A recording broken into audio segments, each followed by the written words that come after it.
Most buyers never tell you where you lost them. They sit through your demo, read your proposal, take your follow-up call, and then they go quiet. And somewhere in your sales process, that deal gets marked as lost to a competitor or no decision. But the truth is usually simpler, and it's harder to hear. The process broke down somewhere, and nobody on your team saw it coming, because your buyers have a seat at every meeting you will never be invited to. The outside seat sits in that seat. I'm Mike Tumalty, founder of Inside Now, where we go through your commercial funnel as a real buyer and tell you exactly what we find. I'm also the host of the Outside Seat podcast, where I bring that conversation to the people who can actually do something about it. Every week, 2 strands. The GTM leaders talking strategy, and then the unsung heroes talking reality. Brought to you by Flourish, the GTM talent partner that connects hiring, development, and performance in sales, in life. Now to today's show.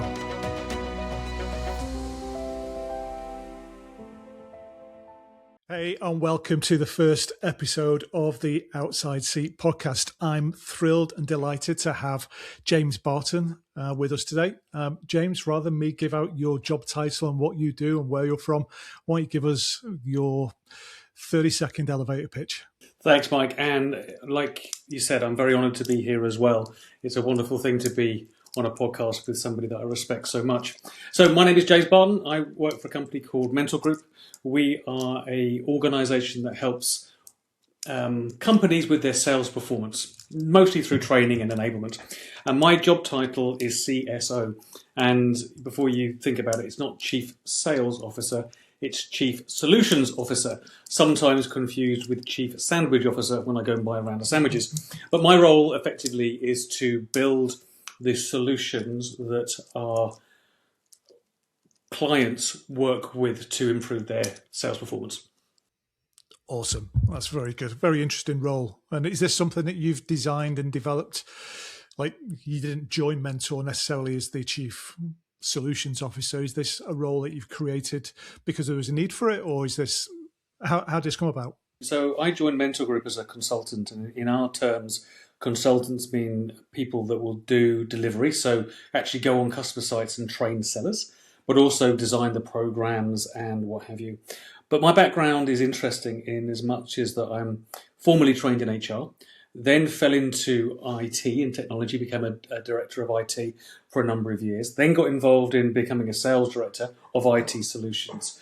And so I've always had a kind of a technical bent. And one of the things that I very much realise is that I'm a systems thinker. And rather than being a typical sales trainer, I'm a technician that tries to be a sales trainer. So I always think in things like systems.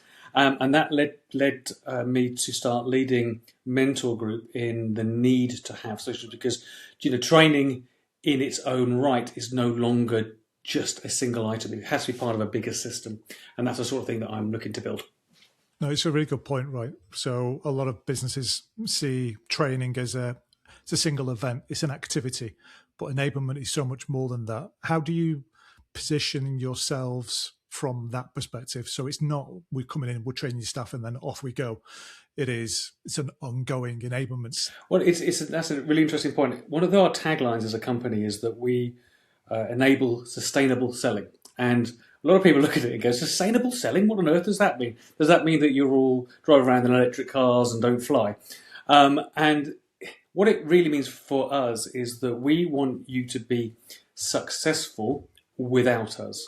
So what we mean by that is that as you start to put in the systems around training, the proper solution, and well, I'm sure we'll talk about it later on, but I co-wrote a book called Infinite Selling, cue the little loop behind me, and that is around this whole dance that we do to try and make enablement sustainable.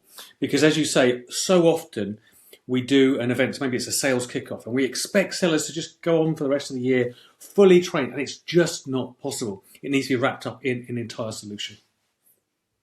Awesome. So when a client comes to you with a brief, how often is that brief actually describing the problem that they have, or the real problem that they have, and how much of it is maybe a little bit of a tick box exercise of our teams are asking to be trained, they're saying that they're not trained enough?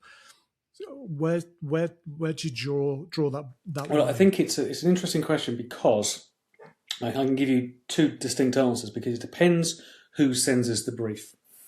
If the brief is coming from a sales director, it's rarely not right. I want to try and be less negative or positive. It's rarely right. And the reason is they think that training is going to fix the problem as a point-in-time solution. But it's an entry point and not necessarily the truth. And, our job is to try and respect that, pressure test it, and try to find out what the actual symptom is. We very rarely get given a brief where we're saying the symptom is this. What we get is they're looking for an output, and they think that training is the answer to that output. And so frequently that is not the case. It is not as simple as just put coins in the slot and out will come an output. There has to be a deeper part to that. And the other part of the answer to that question is you cannot fix the problem from the position from which it was first created. And very often, the organisations that want to fix it, they're the ones that created the problem in the first place. So we sometimes have to have a little bit of a robust conversation about how we build these things away from where the problem was created. And so often we work with the chief operating officers and the chief revenue officers as opposed to the sales director level. So when we get up into the organisational layer, at the management layer, the senior layer at the top, that's when we can really start to see all of the things that are influencing the outcome, because we have to be focused on the outcome. How we get there, though, often changes. No, it's a really good point. So if you look at the gap between what the solution maybe that works in the room and one that still works 6 months later, the difference is enormous, right? But what separates those two outcomes? You talked about outcomes there. Well, a 6 month sustainability is not a training outcome. What we need is a leadership and management outcome, because realistically, the only way that you create sustainable selling is via leadership and management change. And that's part of, when I talk about systems thinking, you've got to build the training as part of a much bigger, I hate the word change or transformation, but that's effectively what they are. Because if you do a training and then the managers are not helping you to support the implementation, it fails because people default back to the behaviours often that the managers are leading. So we have to get the management and we have to get the leadership in line as part of the outcome. Okay, so when mentors looking at, so you're positioning sustainable selling, as you said, and you're trying to lead that to predictable revenue within the organisation. When you look at the revenue layer within the team, and they have neither of those, so they don't have a sustainable selling motion, they don't have predictable revenue, what's usually the first thing that mentor will go in and change? And maybe change is the wrong word, but identify and then put a plan into change. So frequently we go into organisations that do not have structure. And because of that, one of the things that we do is we build something called a sales blueprint. And a sales blueprint maps out the entire go-to-market strategy, the sales motion, end to end, every single stage. Now, we use the term buyer stages. Often our customers talk about seller stages, but of course the buyer doesn't care what the seller stage is, but we should care what the buyer stage is, because that's what we should be aligning ourselves to. And it's a detailed document that explains when you can move between the different stages, what criteria need to be had, what documents you may need, what supporting training supports that behaviour. And that structure then helps us to think about where there might be challenges and where we might need to go and put something in to help fix it, either systematically or from a training perspective. But it all starts from that blueprint. It's a really good point. And obviously, my business Inside Now, we look at a GTM organisation and diagnostics based on the fact that they are, I'm coming at it from the buyer's perspective. And it's difficult for a lot of businesses to look at that way. They maybe say buyer's journey, buyer's experience, but the reality is they're looking at their sales process. How do you change that mindset within an organization with Mentor Group, and where do you see the biggest resistance to that change? The biggest resistance always comes from people that have always done it that way, and so it's just that's the way it is and always will be. when we go in and when we start to build something called like the sales management system, which is a cadence of meetings that help to operationalize this blueprint, that's when you start to build it into the everyday. And when you train managers, for example, to ask questions about the buyer process or the buyer journey. And I think I talk specifically about the other challenge that we have about buyer journeys is we think they're linear. And often every buyer has the same journey. It's cobblers, right? As a technician, the first thing I want to see is technical diagrams, credibility around governance, and probably a demo. My colleague Jack, who's a finance, my CFO, he's going to go straight to pricing. So if you look at our journeys, all the elements are there, but to say it's 1, 2, 3, 4 is completely wrong. So we try to encourage people to think more of maps than processes. So it's not linear, but if you and I were taking a journey to the same destination, we may have different preferences. You may prefer a motorway, I may prefer the A roads. Still get the same destination, but our map is going to be different, and we need to make sure that we are flexible and adaptable as sellers to that requirement. I've been qualified out from a deal because I didn't follow a process. I was very willing to buy, but the seller would not sell to me unless I did what he wanted me to do at certain stages. Yeah, it's incredible that, I mean, if that's not the definition of crazy sales process, I don't know what is, because that's certainly either a seller or a company process that is not buyer-centric. I had the same experience maybe at the start of this year when I was going through a mystery shop process, and they were trying their damnedest to qualify me out rather than listen to what my pains were as a buyer coming through their funnel. So it's interesting that some businesses still operate like that way. And the reality is you need some form of qualification process up front so you can decide, right, we're going to move the opportunity this way or that way. And sometimes it doesn't address their ICP, but when you are really pushing hard on trying to qualify out, you're going to miss those opportunities, which might be golden for you as an organization. And I've experienced that personally at the start of this year. So it's interesting that some businesses are still doing that. Because the paradox there is that the best sellers do qualify out. It's actually what you're supposed to do. You're supposed to be qualifying out early so you're not wasting your time. But what they're doing is they're basing it on a process as opposed to the individual. People aren't listening to the buyer and saying, well, okay, what can we do to adapt? Because, if you haven't done a demo, you can't get pricing, or the other way around, whichever way it works. It's just, as you say, it's definition of crazy selling. Absolute lunacy. Yeah, and I mean, our job really is to reduce the losses rather than necessarily increase the wins. So what you're trying to do is qualify enough so that you're getting somebody through that buyer's journey, because that also helps you from a product perspective. So you as the chief solutions officer, you're going to understand more about the insights and the intelligence that you're getting from those customers and from those processes that they're going through, and be able to design better solutions for the sellers to be able to sell to that.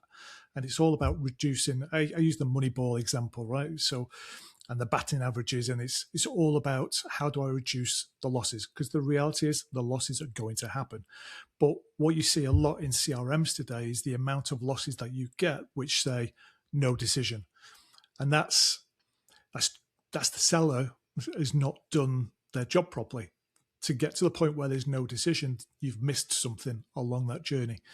So looking at all of the examples, you've trained hundreds at this stage, if not thousands, of sellers throughout your career. Is there, through your conversations with the sellers, is there a sticking point, a typical sticking point that's happening for most sellers? And I suppose it's a little bit of how long's a piece of string kind of question, but when you're so in tune with so many people going through training, is there a part of the journey from their perspective that this is where I lose a deal? Is there any silver bullet? There's no such thing as silver bullets. Unfortunately, what was interesting is as you answered that question, my mind went not to where in the buyer process are they failing necessarily, but why they're not able to get more deals. And that's because they've been asked to do work that is not selling. So there's so much, there's some statistics that range from 80% to 50% of a seller's time is not in front of a customer, depending on who you read. And actually, there's a lot to be said around that statistics, because more and more organisations are asking sellers to do administration. And I know, as you say, hundreds of sellers.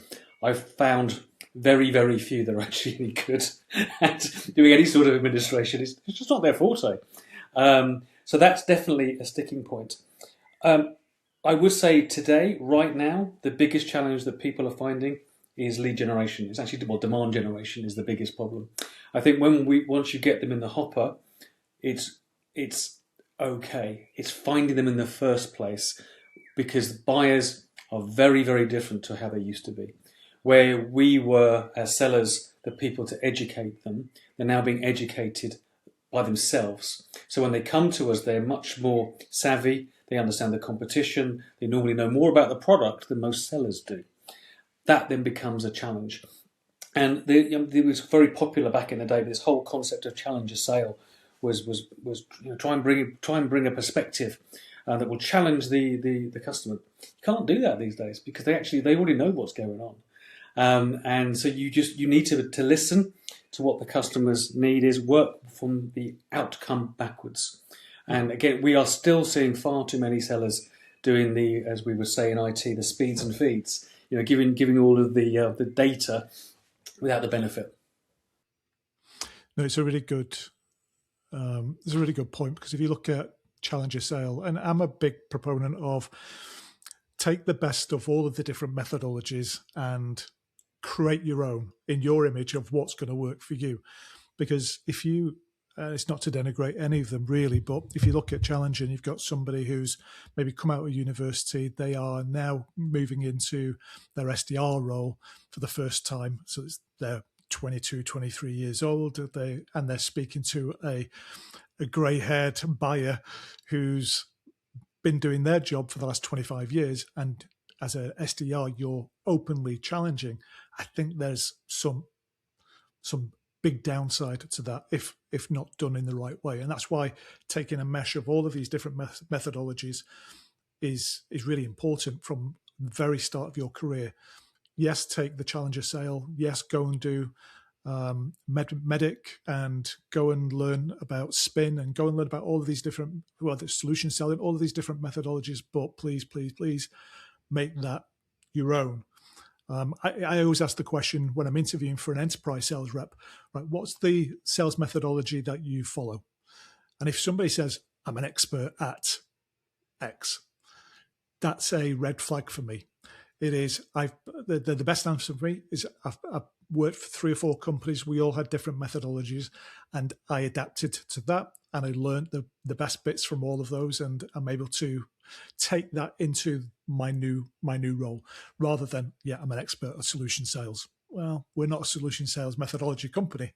We do something a little bit different here. So I think it's important that people get a rounded view of all of these sales methodologies. I couldn't agree more. I love the way that you positioned it, which you take the best of all of them and build it for what works for you.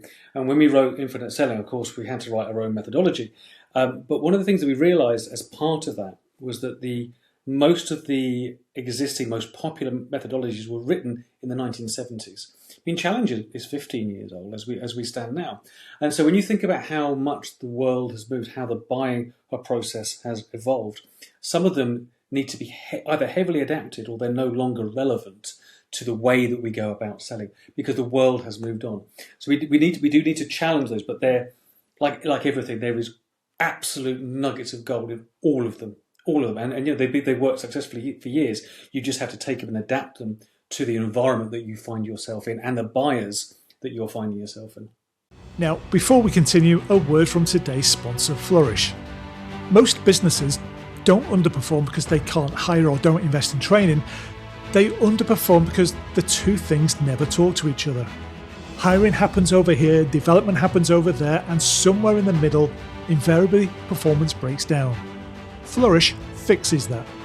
They're an award-winning go-to-market talent partner working across early career SDR hiring, senior sales talent, and practical training that drives real, measurable results and not just activity. I've personally worked with their managing director, Sarah Skelton, for almost 20 years, so I know how they operate.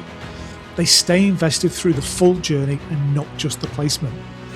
If you're looking to build a commercial team that actually performs, Flourish is where I would start. Find them at helloflourish.com. In sales, in life. No, couldn't agree more. As you've mentioned it a couple of times, let's pivot and talk about your book and more around the process. What did that process of writing the book teach you about how you think about go to market, how you think about sales methodology, sales enablement? What changed for you when you're going through the process of writing the book, and has that changed any of your approaches going forward since? So I did X before writing the book, and now I'm doing Y because I learned this as part of that process. It's a chicken and egg question, that one, because I think I mentioned it earlier. One of the things that I recognise that I am is a systems thinker. And as a systems thinker, the way I wrote the book was like a system. I broke it down into modules and certain times and certain things every day, discipline, and just got it done. And I think I realised that that's the important part of what we'd have to do in sales enablement, is to make sure that we approach everything from that systems perspective. If I'd just written a chapter on something that I was passionate about in that moment and then tried to weave in other bits and pieces, it would never have worked. But I sat back and I looked at it from where I wanted to get the reader to what needed to happen beforehand. And I think the way that I approach that is the way that I approach work. Start with the outcome and then work out what it is. And then it's discipline.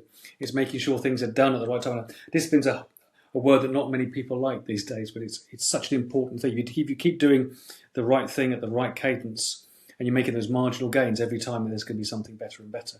And I tell you though, the worst experience I've ever had was doing the audio version of the book, where I bought myself a 3 foot by 3 foot tent. It was like a cube, a dark cube to get the audio right, and I had to read my book out loud, and then you have to go listen to yourself reading it, and there's nothing worse than hearing your own voice and all of the slurps. And I have never sworn so much in my entire life. So somewhere lurking around in my files is the unedited version of me doing the book with all of the swearing, which I imagine would be quite funny.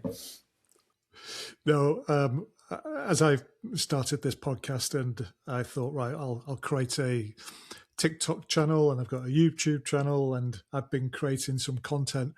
And I understand your pain. A simple 30-second video, and it's taking 15, 20 takes, and you're pulling funny faces and you're swearing. And so I understand your pain. And that's with written words, and you know what you're going to say. Very good. Is it, just as we're on the book, is there anything that you, when you're going through that process of reading it, and you've, maybe it's a little bit off topic, but you thought, oh, I could have maybe said it slightly differently, or it gave you another idea, maybe it's a better way of looking at it, gave you another idea for something else to do? Do you know, I think... Going through that process. Sorry. Yeah, no, when I read it through, you do wince sometimes at some of the things that you've written down, but because you've got to do an audiobook which is the same, you've got to keep reading it, so you kind of go, well, I'm not sure I should have said that, and something a little bit sharp. And that's where my co-author Matt comes in, because he has a different perspective on some things and was able to help me tone it down a bit. I mean, we've re-released the book because it was only probably 20 months between the first edition and this new release, because of AI. Because the impact that AI has had in that short amount of time meant that you could look at things with very, very different eyes. And you know what? I could probably write another version again in 12 months' time that would be very, very different. The sorts of things that we as Mentor Group are now playing with is changing the game in terms of sales enablement completely, which is it's fascinating. It is, and it's it's a great segue. So if we look at AI and how it's being layered into GTM solutions, it's what's interesting as you look at these new companies that are coming to market and trying to address certain pains and making some bold statements, whether it's this is dead or that's dead, whether it's outbound or emails or whatever it is, there's always something that's just died. And it's like, sorry to hear about that, but a lot of it's nonsense. And what you see is a lot of these AI companies, even since their inception 2, 3, 4 years ago, have already started to pivot because they're learning all of the time about, well, actually, what we thought we were going to do, we've adapted and we've evolved and because we're addressing the real GTM problems that they've got. But where is it genuinely, from your perspective, changing GTM from an AI perspective? What are you seeing, which is, whether it's an endorsement of something or a technology or just the concept of AI, how is it helping GTM specialists today from your perspective? Well, maybe I could take it into 3 different use cases and we'll go from there. So what we are seeing too frequently is organizations putting in AI solutions on the back of a chief executive statement without strategy. Someone's coming along and saying, we need to put AI in sales. And they go, right, well, where's the easiest place to put AI in? And they're trying to do something without an overall strategy. I've seen it delivered appallingly in training. I've seen it badly in we'll just get all of our BDRs to be agents, and they're failing to really realise where we need to be using AI and where we need not to be using AI. We've then got situations where there are some real profound changes in how we can use AI to help with workflow. So if you go back to a couple of questions ago, I talked about how sellers aren't very good at admin. Well, the reality is we can now use AI to do a lot of the admin for sellers. So there's no reason why in the flow of the actual work that you're doing, your Salesforce can't be updated based upon the actions. So the emails are recorded and everything just happens on behalf of the seller. Even the research is getting done, which gives more time back to the sellers to sell. My overall statement around AI in selling is AI should be used to augment the seller where the seller is weak, not where they are strong. So, for example, in the whole BDR solution, you're taking away a connection. And that's a problem for me because I do think that there is a need for that connection between the buyer and the seller that needs to happen. But if that seller is ineffective because they're not very good at their research or they're spending too much time doing admin, by using AI, we can get them back to being what they're really, really, really good at. And that's going to be wonderful as for the whole industry of selling and for buyers because they're going to get the best of people, not the worst of people. Ultimately, my view is that it should change the workflow of selling. And that's an important point. So something around, I'm very bullish about how agentic AI is going to be probably the best use of AI for us. What I'm seeing too much, though, is people deploying AI and they're buttonizing things. And what I mean by buttonizing is in the application it says, rewrite this with AI. You press it and someone just press send without checking the content. And what you're getting is this normalisation of slop, which means everyone is just becoming average. Now that gives us a great opportunity to be really great at selling. And there's got a massive opportunity to do things very, very difficult. And I mean, you and I are both old enough to see that things come in cycles. And I can definitely see, just as we went from distributed computing to desktops, and now we're going back to distributed and what was cloud, which is effectively mainframe, we're going to go back to simple things. Think that, email marketing as part of a go-to-market strategy is still the most effective. It is. So it's going to go cyclical. Yeah, I completely agree. And there's some really important points that you made in there. And I've got interviews coming up as part of this series with a couple of SDR leaders, and I'm really looking forward to that. I think one of the challenges is when I talk about a lot of these AI companies and they talk about outbound is dead or email is dead, and they're positioning their AI solutions to be able to step in as agents to take over this work. I'm a huge believer that the human touch within the sales process is a really, really important part of that process, because from the buyer's perspective, the buyer is not yet ready to converse and have a negotiation with an AI agent. They're more willing to use AI for booking an appointment, for finding availability and getting to a human to have that conversation. But I think one of the challenges that a lot of SDR teams and BDR teams, and bearing in mind I've hired hundreds of these in my career, and I remember 12, 13 years ago when I had a team down in San Diego, and I would visit, and they would generate a lot of their meetings and a lot of their opportunities using email rather than picking up the phone, speaking to somebody, having a conversation.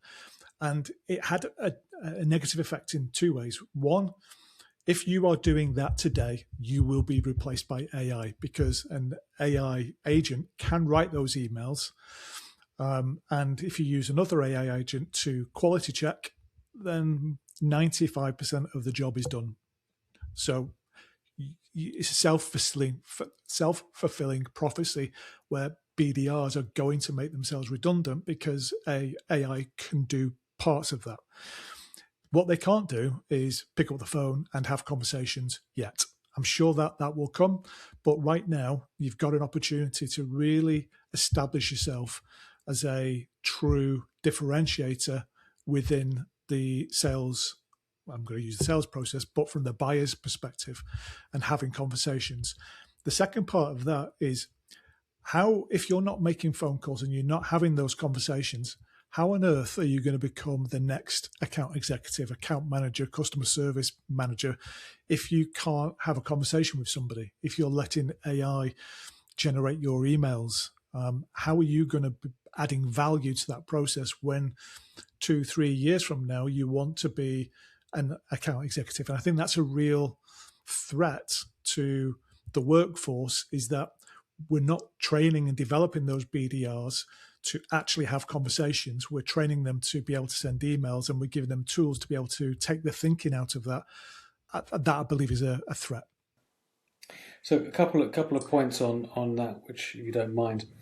You're completely right about some of the BDR, SDR conversations. They will get made redundant because they you should say the AI can do a good enough job. What I am seeing, however, is the right application of these technologies at the right part of the buying cycle can be really powerful. So, for example, you're working with a company helping us with an AI photorealistic chatbot. The technology has blown my mind in its capabilities. It's very, very capable. One of the things that it's able to do, for example, is education. And in one of the applications, there's a real estate agent, and you go onto it and says, "Okay, I'm here. What can I help you buy?" And you say, "I'm looking for a 3-bedroom house, blah, blah." And immediately it delivers up that answer to you. They say, "Oh, can you just go to the bathroom?" It takes you straight to the bathroom. So you're not doing any buying, but don't forget the buyer process. The buying bit of it is the last bit. Most of the educational piece can be done. And actually, the buyers want to be able to self-serve that. They don't necessarily want to have to speak to anybody. So there's a whole new world out there. And to pick up your last point around people's thinking, you're right to a point. And what I mean by that is we are definitely removing some of the skills that make the best sellers really good. And one of the big things is we're removing the need for critical thinking. That's a problem, because if people can't think critically, they're never going to solve the issue. However, when I was a lad, and I'm sure your teacher said the same thing, they said to me, "You're never going to have a calculator in your pocket. You need to do your own mental math," right? And then you look around us now, and in our pockets is more computing power than we could have possibly imagined back in the 80s when we were young lads. And so what we've got to do is we we can't just say these tools don't work, they make it less effective. We need to think about how we can make them effective, because when they are well trained, they're well aimed, and in the hands of people that are very capable, they're extraordinarily powerful. And that's more about what we've got to do, is how we use the tool, not the tool itself. No, I completely agree. There was a methodology that I used to always teach SDRs and BDRs that used to work for me, and it was called a 3 in 3. So instead of spending 25 minutes researching to make a phone call to not get through or hit a voicemail, find 3 facts in 3 minutes. Now you can do that in seconds. So the tools in the right hands with that type of power is actually really, really important, because what it'll also do is it'll actually give you more time to actually have the conversations and the phone calls, because the research is being done for you. And you can set that up at the start of the day. Here are the people I'm going to be speaking to. Here are all of their websites. Go and research that for me. Find me 3 important facts about that person and that company that I can then use in my phone call. That's how you use the technology today in that particular role to help you. And it's a very simple example, but that really moves the needle. And to answer your question more specifically about where is AI in GTM, I know we've weaved around the houses, but if I could say there's 3 things. One would be diagnostic or diagnosis. What the problem is, as you just say, that AI can go and do the research. From that, what we're then able to do is personalisation at scale. And what we very much know is that when selling, personalisation matters. People want to feel like they're the only person in the world. And if you can connect the diagnosis with the personalisation, you have the ability to create something that is, and again, another cliche, hyper-personalised. That is really, really important. And then go back into my world in enablement and training. That then enables us to do performance support in the flow of work. And that's what we're seeing much more of, which is where training used to be an event. You go for a 3-day course or a 2-day course, 1-day course.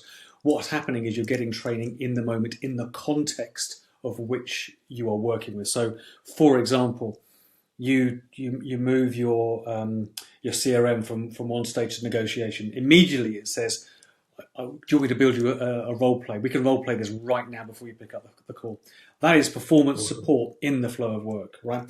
Then if you extend that, and that becomes hyper personalized, so it knows all about that exact opportunity, not just a generic negotiation, but negotiation, and the system builds the role play against the personalities that are in the record.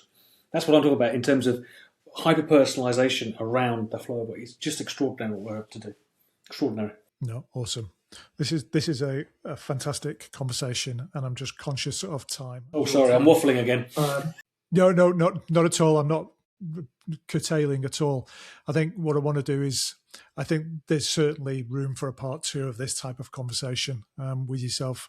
But one of the things that we like to do at the end of all of these conversations is, I call it the rapid fire round, where it's 5 questions that we ask every guest. And so I'd like to do that with you and just go through that rapid round. Okay. So the first one is the one tool in your GTM stack that you personally cannot live without. ChatGPT. Interesting. I may come back to ask why in a second. What's the biggest GTM myth that you would like to kill off today? So we talked about all of these things dying. What's that GTM myth that you would like to see killed off? ChatGPT will kill the seller. Very good. What's the one metric that you look at first thing on a Monday morning? Gosh, the one metric that I look at is normally sales wins. Because if you can get the sales wins in, the rest of the metrics will follow. Very good. And this may be easy for you, so I might be putting you on the spot a little bit now. So maybe a hiring story that makes you laugh now. So obviously you've hired people in your current role, and you've hired people from your people-related role in HR. Is there a story that you'd like to share where I talk about one where somebody actually came in for an interview for me, and he was twiddling his pen, and it was he dropped the pen, and as he went to try and catch the pen, he fell out of the chair, and that he still got the job, but it was That's what made me laugh. And that's the one that I use. But is there a hiring story that makes you laugh? Do you know I've never had anything that would actually make me laugh out loud. I can tell you some stories about me doing silly things, particularly on aeroplanes and yogurt cartons.